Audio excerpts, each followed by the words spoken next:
Hello and welcome to the Pre-Chiro podcast. I'm your host, Dr. Ben Glass, and today we're making a professional chiropractor connection out in St. Louis, Missouri with Dr. Edgar Everett.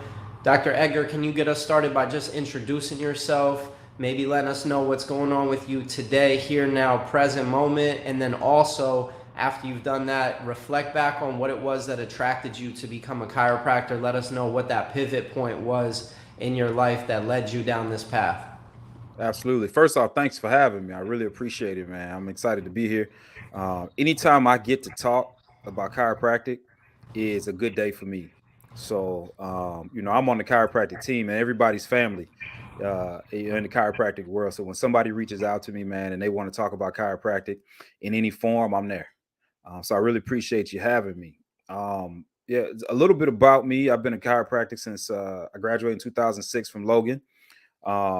And been here in St. Louis practicing pretty much ever since. Started my practice in 2007, my own practice in 2007, and I've been partnering since about that time with Dr. Xavier Tipler in Proficient Chiropractic, man. And we've been rolling ever since. We've grown a significant amount. We're doing pretty well here in St. Louis, serving a lot of people, man, which is something that we're extremely proud of. And we grew to a point where we thought that our reach could be more, our reach could be greater. And that's where some of this other stuff that I'm sure we're going to talk about, where some of this other stuff came from, is just about growing our reach, man. Because for me, visions are always supposed to be big, and bigger and bigger and bigger every time you grow. So that's really kind of my principle when it comes to life, when it comes to chiropractic. How can I serve at the greatest level?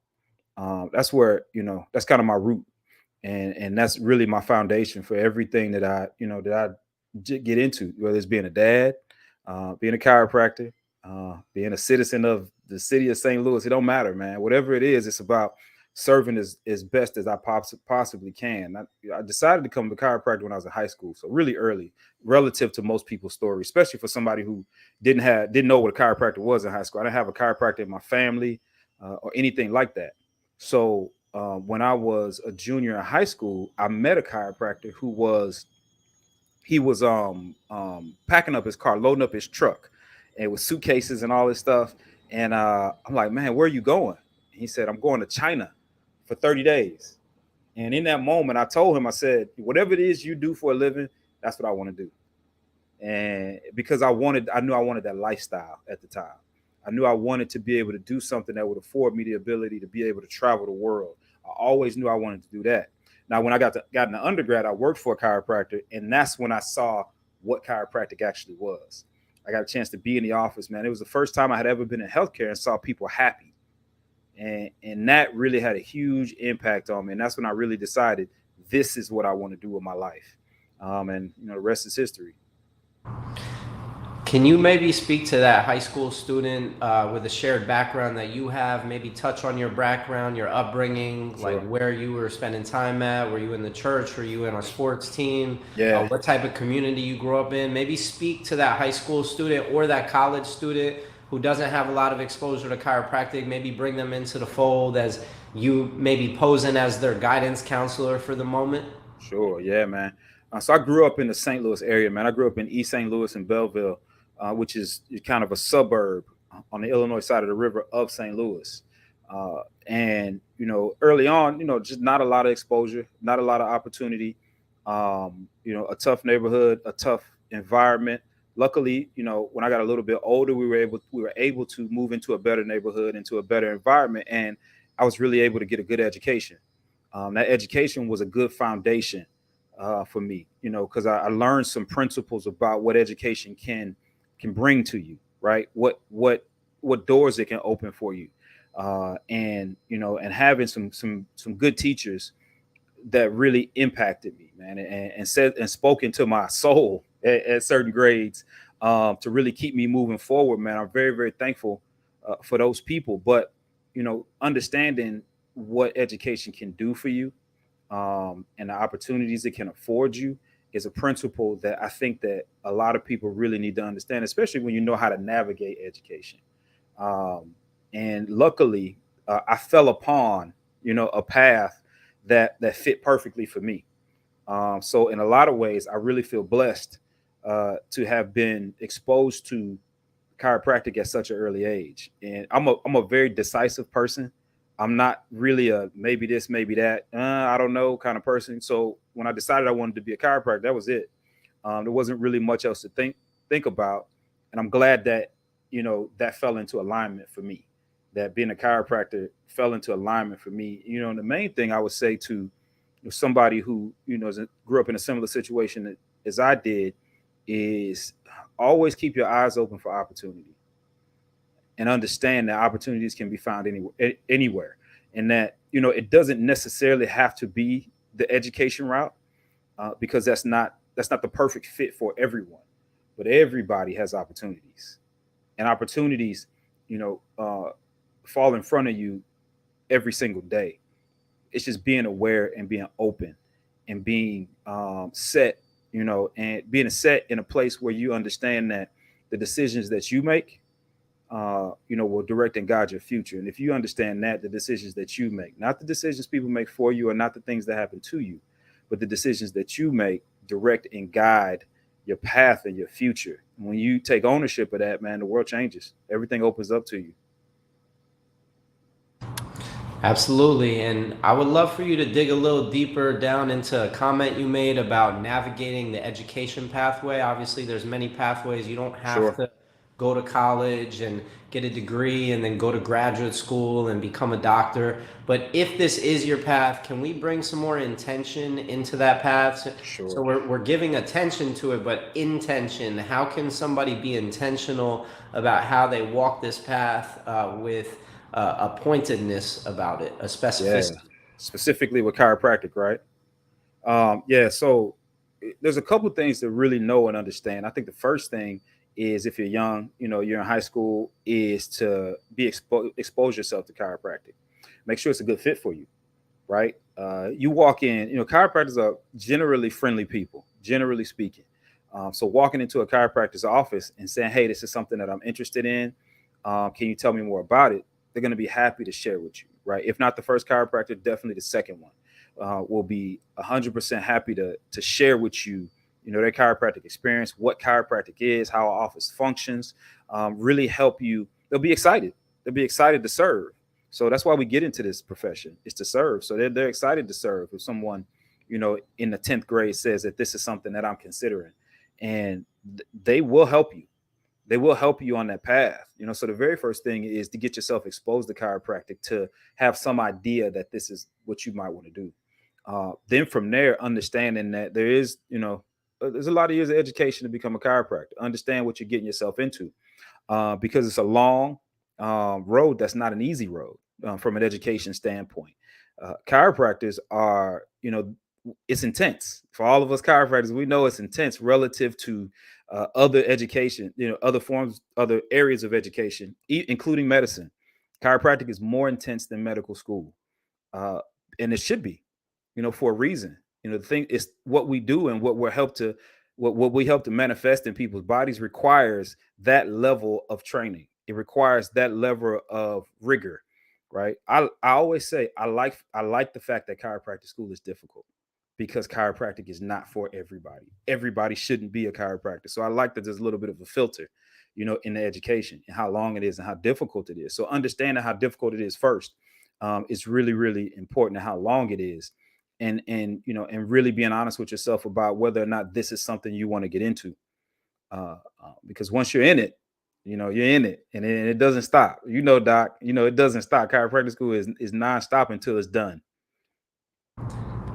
Yeah, no, most definitely. And I really appreciate you just walking this path slowly with me, where we're just starting from the high school age, because those are the formative years where you start to ask the questions of yourself. What am I Mhm. really going to do once I turn 18? Once, I might not have a place to live now. I have to decide, am I going to go to school? Am I going to get a job?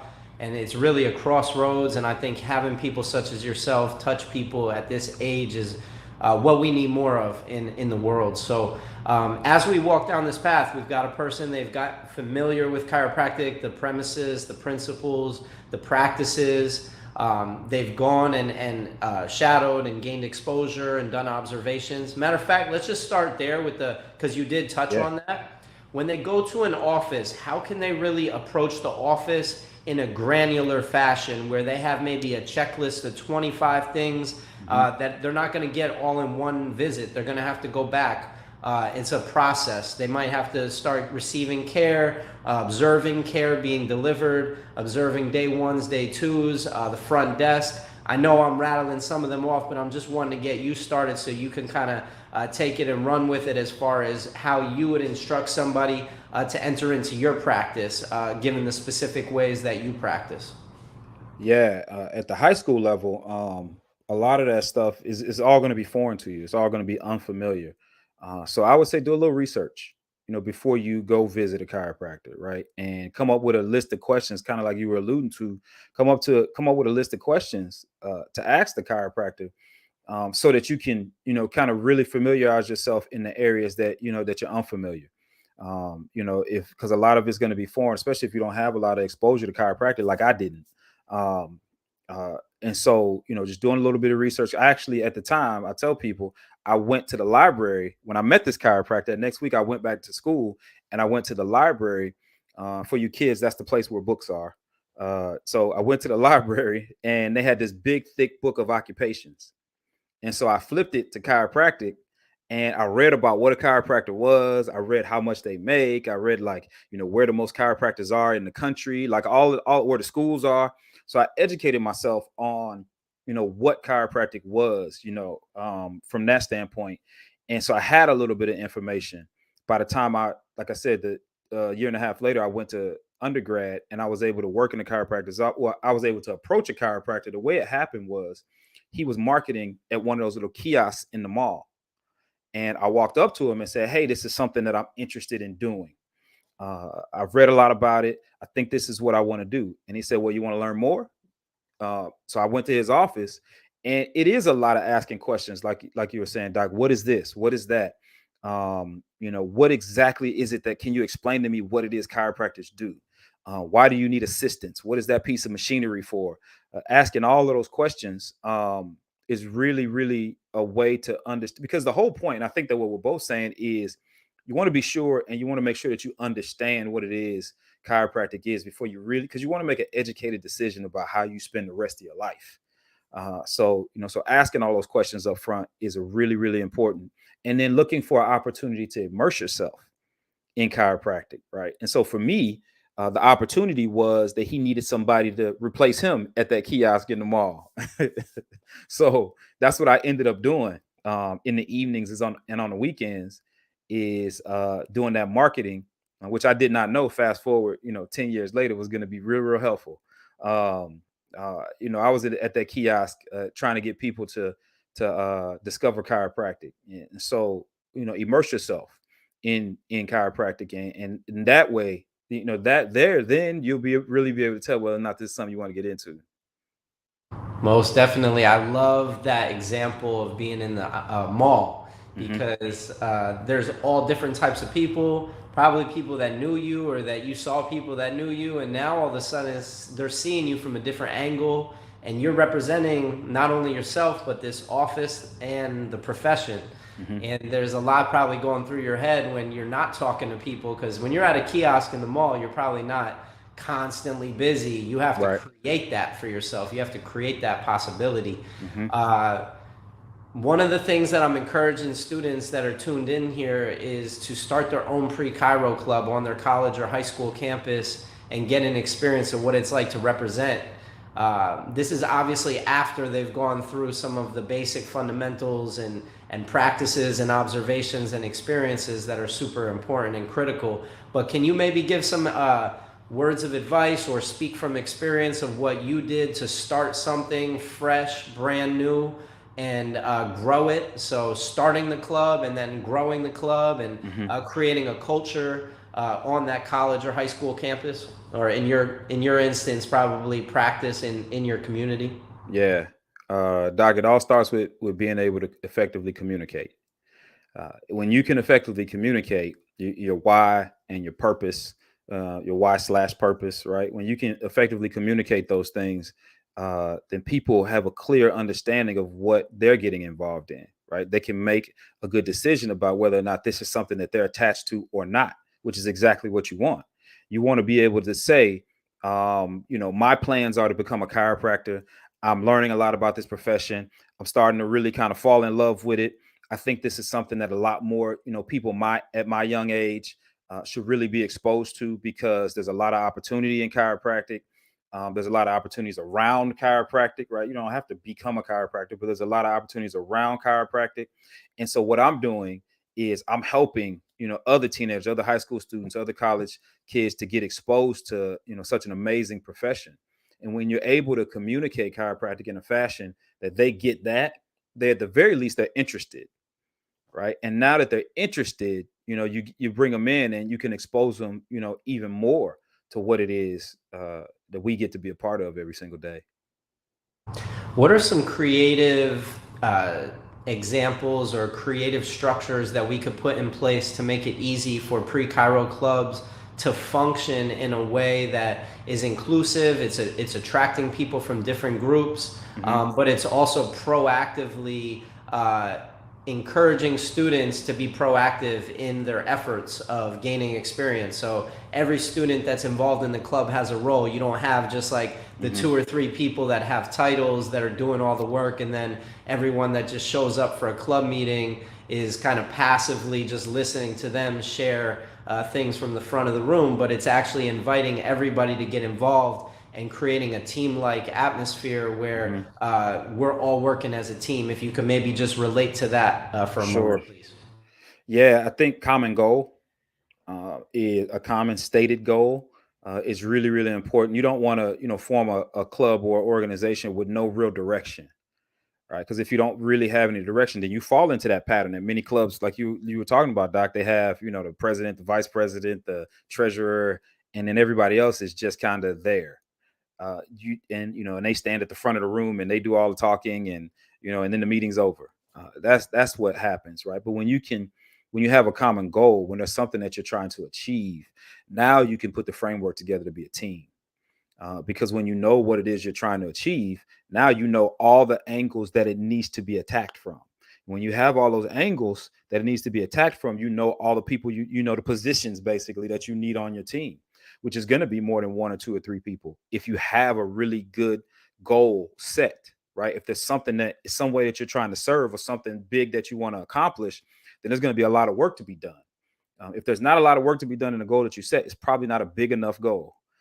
So when you set a big goal, there's going to be a lot to do. There's going to be a lot of levels. There's going to be a lot of people with different talents. And knowing what those positions are, knowing what those talents are, when those people come into the group or the organization, they know where to plug in, right? They know they can say, these are the things I'm good at. I'm good at this stuff, or I'm good in this area. So this is how I can help. One of the things that a good leader does is they have the structure in place for people to, one, see the vision, right? The goal and the vision, right? And also figure out how they fit. When both of those things can happen, that's how you put together a good, strong team. So having that stuff in place, or having a really, really good idea of that, is really going to help you to put together that team, like you were talking about, Doc, where everybody feels like they're a part. Most definitely. Can you maybe just speak a little on your college experience, the atmosphere, the environment of the school that you went to? I'm not sure if it was a HBCU or if it was a 4-year, if you did community college and then transferred, or if you started at a 4-year, but maybe just speak to that student who you were, who maybe had a pre-chiro club, and looking around your campus, what are the outlets, the resources that you were maybe aware of, that you were tapping into, that we can invite them to tap into those same types of resources, or asking themselves the same types of questions that you would ask yourself if you were to go back and be that college student that you were on the campus that you were on?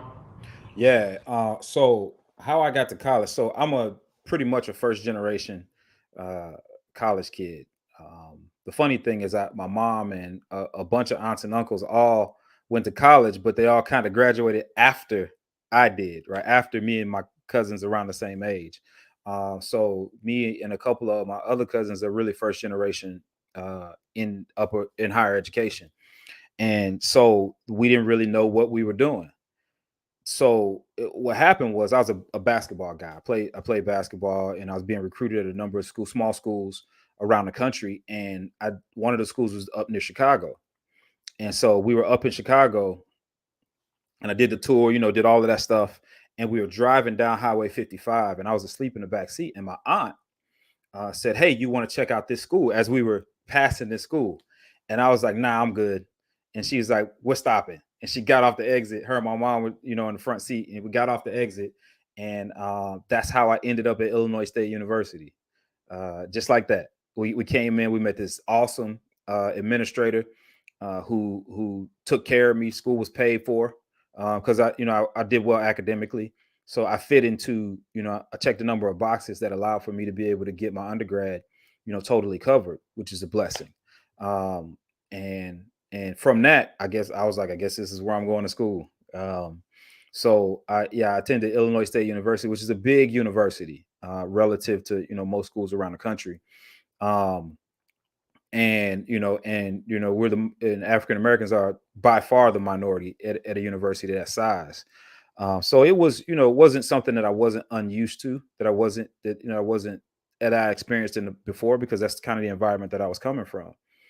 And so once I got on campus, from there, I think that the thing that helped me the most, and the thing that really, really supported it, helped me to do well even in undergrad, was I did get involved in a number of organizations. Um, and being involved is something it's like the secret sauce, right, to success, is being involved.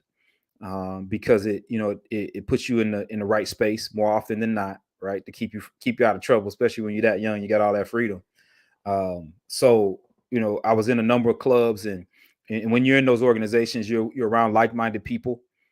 So when you're trying to start something like a Chiro club in your at your school, put yourself around like-minded people. Join some of those organizations and get involved in areas of interest, right? In areas where you're interested, because then you're going to find those people that you can most effectively communicate. They speak in your voice and in your tone. So those are going to be people you can effectively communicate to. And if this is something you're trying to start, then you can speak to them and say, "Hey, this is what I'm trying to do. These are the reasons I'm trying to do it. This is how I'm trying to serve. This is what I want to create." And when you say those things to them, they hear you. So again, when you're effectively communicating, they can say, "Hey, this is something I want to be a part of," or "No, I don't think that's for me." But you get to the point, right? And you start to build your team. So the number one thing I would say, Doc, is to get involved when you get to the university level, when you get to the college level, whether it's at your community college or it's at some huge university, and everything in between, is to get involved, because all of them have organizations and clubs and stuff like that that you can participate in. All right, right on. I appreciate you staying with me in the pre-Chiro years. Obviously, Yeah. well, actually, I want to just throw this to you. Pre-chiropractic, what do you think about it? It's relatively new concept.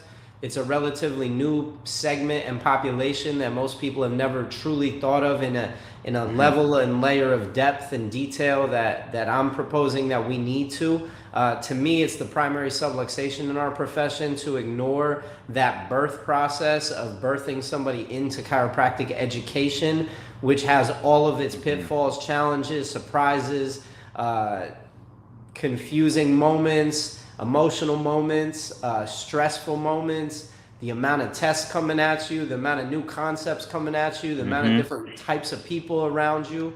I'm just curious if you could kind of touch on anything that you can see as being extremely powerful about having somebody go through a journey before they get to chiropractic school that's structured, intentional, and really prepares them for chiropractic school. I mean, that's easy, unless you've had a lot of exposure, through friends or family, or you have some sort of extensive experience as a chiropractic practice member. If you don't have those things, which is most people, then you're unprepared for chiropractic school. You are unprepared for chiropractic school, from an education standpoint, from an emotional standpoint, a financial standpoint, all those things. You're very unprepared. So the need for something like this is great. Is huge.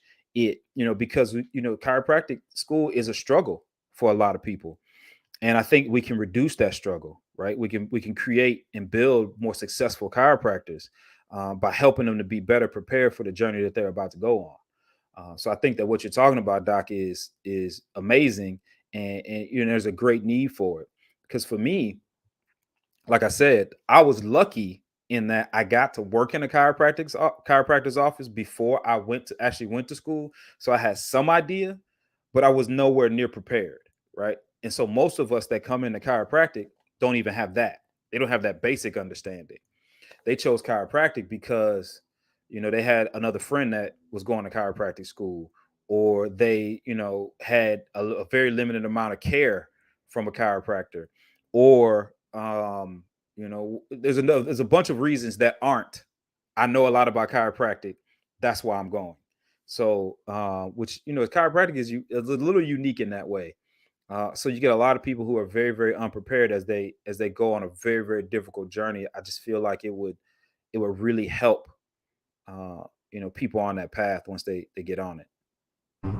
Yeah, and it's a fine line between chiropractic being your calling and pulling you to it, and chiropractic being an amazing opportunity, amazing career that I want to run towards because it just makes sense, and it makes sense that it's my primary option, not my fallback option, because it's just Right. more exciting when I do the Venn diagram and I look at the pros and the cons between me going and becoming a physical therapist or a medical doctor and me Hmm. becoming a chiropractor. It becomes more and more clear and apparent to me that chiropractic is going to lead me down a path that's most aligned with who I see myself to be happiest being Yeah. as time goes on. So anyway, let's transition into chiropractic school. A student chooses to become a chiropractic student. Now they're in school. What are some of the surprises that you encountered? Maybe your biggest challenges that you had to overcome as a chiropractic student early on, and then also as you got into clinic. Maybe let's start with the challenges and the hard times, and then Hmm. let's shift to what went really well for you, or what were the strategies that you used, the solutions you used to overcome. Yeah. So everything was a surprise when I walked into chiropractic school. I thought I was ready. I was not ready. Because it's a rigorous program. If you can imagine having a test nearly every week for 3.5 straight years, that is what chiropractic school is. So it's a rigorous program. I wasn't prepared for that because, like I said, I was always a kid that academically did really well and didn't really have to try very hard in school. So high school wasn't real difficult. Undergrad wasn't real difficult. But when you get to chiropractic school, it does not matter how smart you are. You got to put in the work. You got to put in the time. You got to put in the effort. So I literally had to learn how to study when I got into chiropractic school, and that took me a couple trimesters to figure out, because it's 10 trimesters at Logan, and it took me to about trimester 4 to really figure out what things and strategies that worked best for me in order to excel in school, because I had never, had to perform at that level, with that intensity before. So that really caught me off guard. Just the education itself. Chiropractic school takes up a lot of your time, so very limited free time, which was also something that I was not used to. Because coming from undergrad, you don't realize how easy undergrad is until you go to chiropractic school. It feels hard. It feels like a lot of work. It feels tough, and then you double it, right? So not having a lot of free time and managing that, kind of from an emotional standpoint, right? We're like, when is this ever going to end? When am I ever going to be able to be a regular human being again? I'm watching, and I was back home, so I'm from St. Louis, so I came back home to go to chiropractic school. So I got friends and I got family, and everybody's working and they got some money in their pocket and enjoying themselves. And I'm still a poor college student, right? I'm 20 in my 20s and I'm still a poor college student. So all of that stuff, was stuff that I wasn't ready for. I wasn't prepared for. Um, it's like you're growing up, but you're still doing kid things. So that was tough. That was tough, but it taught me a lot, and it really did prepare me for that next step. Because by the time I got 2/3 of the way through chiropractic school and I was going into clinic, at that point I knew that it was it's kind of go time. It was time to start getting myself ready for that next phase. I started to get really nervous, right? About now, hey, there's no more loan checks. I can't call my mom as much as I used to. Now, once I graduate and I got doctor in front of my name, you can't call mommy. So I was getting a little nervous, and so when I got in the clinic, a doctor in clinic gave me a really good piece of advice. He said, treat this as if you're trying to build your own practice. So which clinic, in it for the most part is really nothing like that unless you decide it's like that in your own mind. So for me, and at that time in Logan, you had to like go out and get your own patients and bring them in and take care of them, in the practice from start to finish, and which was a really rewarding experience. Which it's kind of disappearing in chiropractic school, but it was a really rewarding experience, and it helped me to get prepared. So I had to get out and talk about chiropractic to people, right, for the first time ever, and explain something that most people, especially people that look like me, don't really know, don't really understand, don't really know why they need it, and it's just not a part of their paradigm. And so I had to start developing those skills if I wanted to graduate, right? Because you got to see a certain amount of people, you got to adjust a certain amount of people, you got to perform certain things in order to be able to graduate. So going through clinic taught me a lot about what I did, the skills I didn't have, and what skills I really needed to develop if I was going to try to be a successful chiropractor. Mhm. Yeah, no, most definitely. Thank you. There was so much there. There's so much detail that you teased out there of like, yeah, we don't have as much time and Mhm. energy as chiropractic students as we do as pre-chiropractic students. And Right. there's a lot of skills that you could develop as a pre-chiro student that's going to serve you when you get to clinic and have you feeling like, yeah, that time that I put in before chiropractic school is serving me right now, Hmm. right here Hmm. in this clinic experience. And then obviously when you graduate, you touched on a couple of things that I would love for you to go a little deeper on.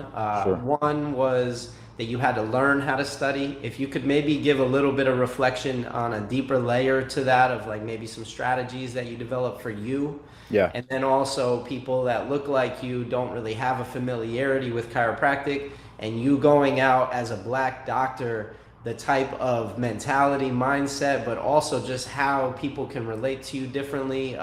Just the significance that that had for you as a Yeah. student, and just like giving a little bit of insight into how beautiful that experience can be, or Mhm. not necessarily how frightening it is, but how beautiful it actually is for you to be this amazing role model for people. Yeah, first off with the studying, like I said, I didn't even realize that I didn't know how to study or how to prepare, for tough exams. Because I was kind of blessed in that area as a kid to be able to, have good understanding of things. But it's not just about understanding, right? There's work that has to be done in order to pass the amount of tests and the detail that are involved in the tests that you take in chiropractic school. It's not just about your IQ. So I had to figure out what strategies work for me.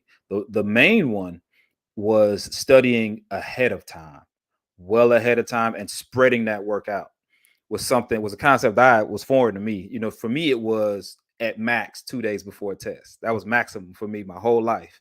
And so to go from 2 days to 2 weeks, before a test, took, like I said, it took me a little while to figure that out. But once I did, it was about looking at all the work and really kind of dividing it up.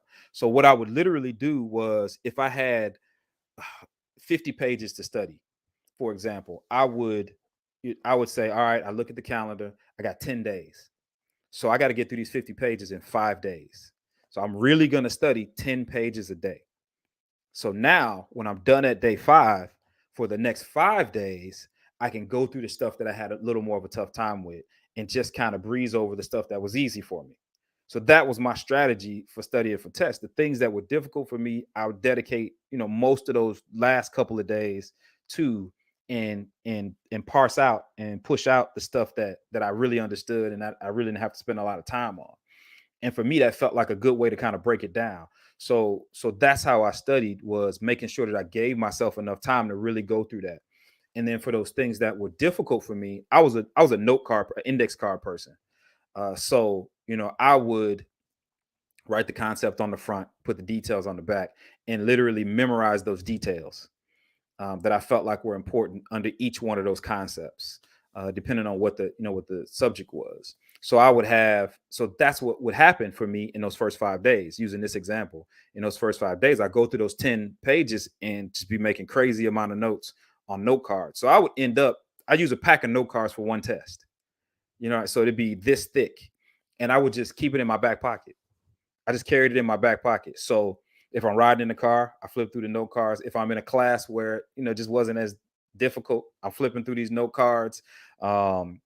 Just around the house, flipping through these note cards. So I just keep them with me, all that time. And then sometimes, like you said, we have 3 or 4 tests at a time. So I'd have 3 or 4 stacks of note cards. And I would even think through which days I was going to carry which note cards with me, and kind of flip through them on the days that, when I had those note cards on those particular days.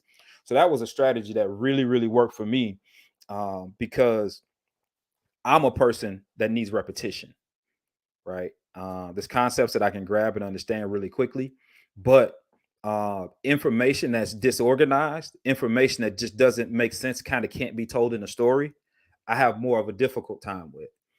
So those are the things where I need a lot of repetition, where some people just have a great memory and they can just remember facts and things like that.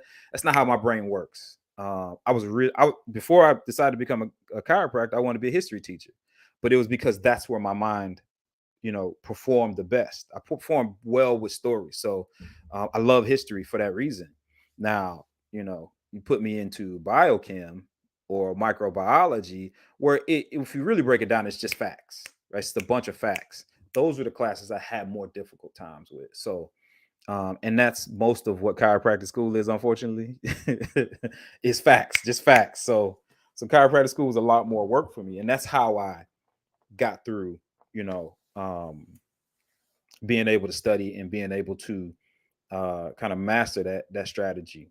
That really, really worked We'll for me. come back to that deeper question in a few minutes. I would love it if you could tell me like what was difficult for you as far as conceptually chiropractic. Like, Hmm. was it the story of chiropractic that was? I'll just leave it open ended. Yeah.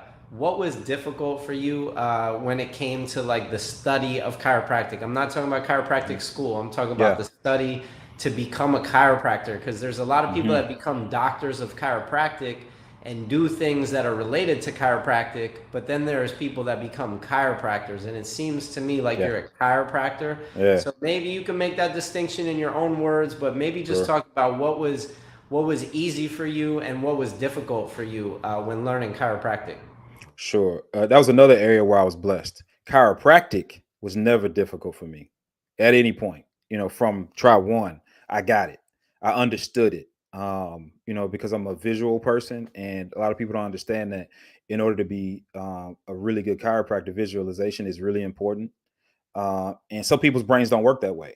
And you could literally see it in school where chiropractic was more difficult for them because the facts and things like that they got right, but the visualization and the story behind it and the energy in it was not really how their brain worked, and that is how my brain works. So that's why I said chiropractic it was a perfect fit for me. So learning to adjust when we were in chiropractic school, boom, came to me. I really had no issue with it. I was teaching other people while they were teaching me, microbiology. I was teaching them how to adjust, not knowing and not really even understanding at the time which skill was going to be the most important. Um, and luckily it turned out that the skill I had was the one that was the most important. So and I loved the chiropractic story, the history of chiropractic, because that's one of my passions. So the history of chiropractic was something I loved and enjoyed. So all of that together made chiropractic a great fit for me. I was a C student in chiropractic school. I was an A+ student all the way through undergrad, and then I was a C student in chiropractic school, but I was an A student in chiropractic. And that's really kind of my story as far as chiropractic school goes. Is I was attracted to what I felt like was the information I needed to know. And I feel like I got a little lucky that it turned out that that was the information that I needed to know in order to be, a good chiropractor. I would make the argument that your experiences before chiropractic school helped you identify what was going Sure. to be most important as you were going through and primed you in a sense. And yeah, you're just talking about being the blueprint right now. I encourage people, C is for chiropractor. Don't worry about your grades, just worry about passing your classes. Worry about being a good chiropractor. And the Mhm. way I contextualize that to students, just to give a framework for you, maybe you could really quickly reflect on this. Balance within yourself is I broke a Nate up into your inner state So your Mhm. inner scientist, your inner thinker, your inner artist, your inner teacher, and your inner entrepreneur. And I would just love for you to kind of talk about each one of those, or which one sticks out to you as far as the things that you focused on, or you're focusing on today, right now, being better at, because it never stops. And I just want to touch on, I feel like chiropractors are like professional students. Like Yeah. we are such good students of the game. Yeah, yeah. I mean, you're right, Doc. You're right about all that.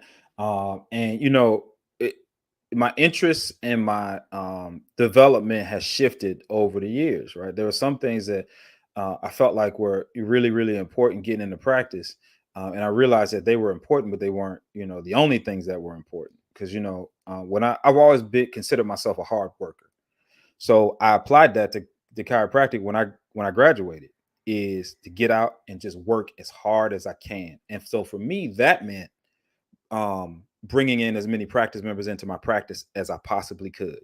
So I would do everything, and then eventually me and my partner, we would do everything we could to get out and deliver the message of chiropractic, and to teach them and tell them why they needed to come into our practice and be seen. So I put a lot of time and a lot of energy into that. Over time, I began to understand that that's not the full picture. We are also entrepreneurs, right?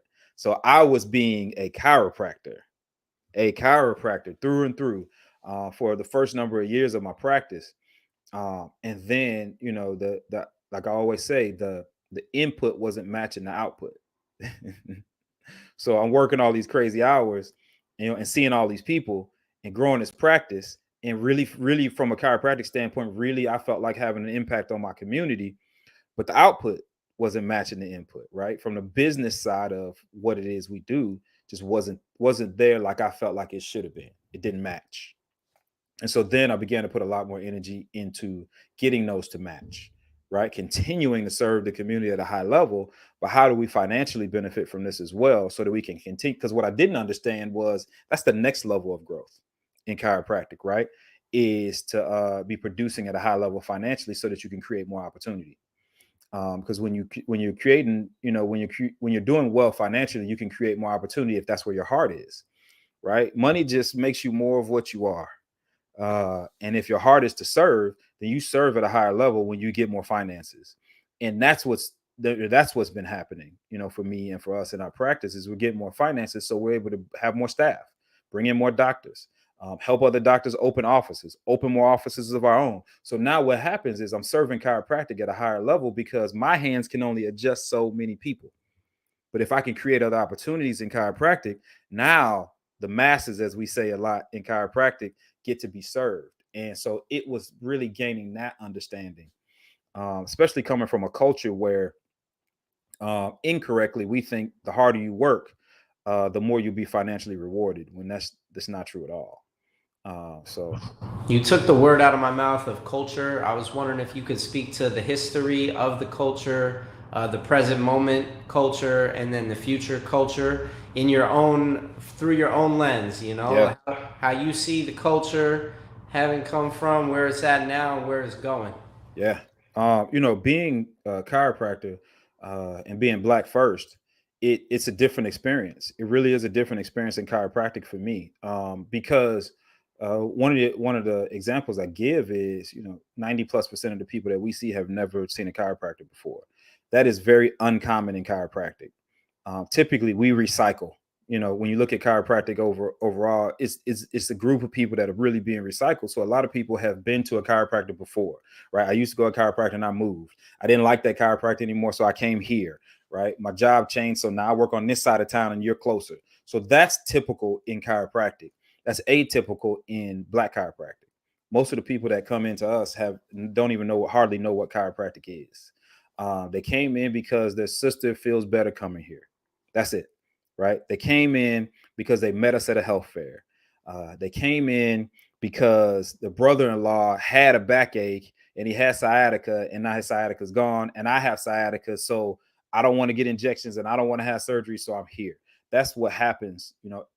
That's the common story in black chiropractic. Teaching things like wellness, as new concepts. So what's happened over the years is we have had to develop our own voice. There was no book playbook for us to go to and say, apply this playbook, work hard and apply this playbook, and you're going to be successful. That it wasn't that way for us. It was take the playbook, translate it for the population that you see, and you can be successful. It was really that. So that translation took us a lot of years to figure out that playbook, to rewrite that playbook for a population that didn't know and is uninterested in what chiropractic is. From a baseline level, are not really into wellness at all anyway, right? So these concepts of health, right, as opposed to you got this problem, you take a pill. That's hard, straightforward care, right, for problems. Where chiropractic is more conceptual, especially to a practical people, a very practical people, a very practical population. You're explaining concepts, so we don't gravitate to concepts very, very well. And so figuring out how to turn those concepts into real life stuff, right? How can we relate these two? Because the real life stuff is how we communicate and how we make decisions and how we spend our money. How do we take these concepts and fit them into this space so that they now gain an understanding? Those were the things that we really had to work hard to create, because to be honest, they just did not exist in Black chiropractic. For wherever Black chiropractic has been, they didn't exist. So we worked really, really hard to be able to create those things so that there is this playbook going forward. And then just to finish, can you touch on what the future of the culture looks like now that you have created this playbook, and maybe speak to the movement that you've created and maybe the vision for that movement, or just some recent success stories of working with new grads or working with students, or maybe touch on each segment. How are you helping the students? How are you helping the new grads? How are you keeping the culture moving forward? And what's the potential for this culture if it's to reach its potential? Yeah, so our stated goal from the beginning has we also have another company. It's called Evoke Chiropractic, and Evoke is really a movement for minorities to be seen chiropractors, to get adjusted. That's really what it's all about. Now, there's a lot of ways that we go about trying to accomplish that, but the root of it is that we want as many minorities as possible receiving the chiropractic adjustment, and there's a number of ways in order for that to happen. The first one, Doc, is mentorship. Right. So we do a lot of mentoring of African American and all minority students and all students in chiropractic school to help them to go, to be on this path to success. So we do a lot of mentorship, and we've been doing it for over a decade now, mentoring students at all the chiropractic schools around the country. So we spend a lot of time and a lot of energy in that. And that's really where Evoke started, with mentoring students. And what we learned is, you can mentor a student, but there also has to be something for them after they graduate. We eventually got to that point where, we're supporting these students and we're educating them and we're teaching them the principles of chiropractic and the philosophy and the history. And then they graduate and they're kind of standing there looking around, not knowing where to go next. And so we decided that we needed to create something there. We needed to create something at that stage. So then we began to create things for graduated and practicing doctors, coaching tools, teaching tools, programs, things like that for new grads and for practicing doctors. And from that, we said, we can educate people who have licenses, but the issue is that they don't have the ability, because many of us come from backgrounds where we don't have the financial resources to just open a practice. Right? We don't have anybody to loan us the money or to write us the check that it requires in order to really get yourself up and start a practice. So we had to create something there because it didn't exist. So we created our bridge program, which is a partnership that we get into with docs that want to be trained, because those are the two missing pieces: proper training and financial resources. Those are the things that stand in the way of so many chiropractors, especially minority chiropractors, getting into their own practice and being successful. Is the financial resources and the training. So that's what our bridge program provides, is the financial resources and the training in order for a doc to eventually be in their own practice, own their own practice, take care of their community. And that reach happens. And so it took us a while to build to exactly what it was that we were trying to create. We just knew something needed to be done. And so now we're at a point where We can mentor you from the day you walk into chiropractic school all the way through your exit from chiropractic school, and then help you to get into practice, however that looks for you. Whether from a more specific level, whether you want to be an associate or you want an independent contract, or you want to get out and start your own practice, we can work with you in those areas as well. And so that's where we're spending a lot more of our time right now, Doc, building, because we got that mentorship piece really in, and it's building out that, to a greater degree. Nah, and what a gift to the profession, and a gift to any student who went to school and gave it their all and got through the program and doesn't know what to do now, and just having that bridge is, whew, that's huge for, I'm sure you're changing lives, and the students that are the new grads that you work with, like their trajectory. Yeah. The learning curve becomes so much shorter or clearer, and the trajectory becomes so much bigger, and the potential becomes so much bigger, because obviously you're a team. Evoke is not Dr. Edgar coaching and consulting, it's Evoke, Right. which is going to continue growing. As you said, the resources become greater. As we wrap up this conversation, can you maybe just share a final message of what it's been like being a chiropractor who serves your community, from the identity part of it to the community connection and the ripple effects, and now you've been in the game more than 10 years, so like being able to see the fruits, seeing young people, you got 3 minutes. Yeah. I can get it done in 3 minutes, Doc. Being it was always clear to me, who I wanted to serve, right? I wanted to serve the underserved when I graduated. I knew that. I just didn't know how. It took me a while to figure that out. So to be able to do that every single day, and what I like to think is a high level, is very, very rewarding. And I'm not just talking about our practice members that come in and receive the adjustment. We have an amazing team in our office. We got a staff of 10 now. And so we have an amazing team in our office who we get to watch and grow and develop in this world, right? In this world that chiropractic creates.